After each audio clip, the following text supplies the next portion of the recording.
اللہ پاک نے انسان کو مقصد بتاتے ہوئے ارشاد فرمایا وما خلقت الجن والانس الا لیعبدون،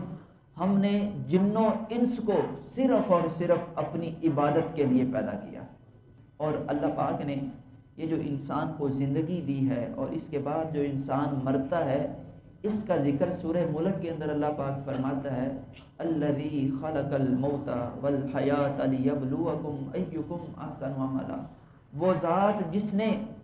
زندگی اور موت کو پیدا کیا، یہ دونوں چیزیں اسی لیے پیدا کی گئی ہیں تاکہ انسان کو آزمایا جائے۔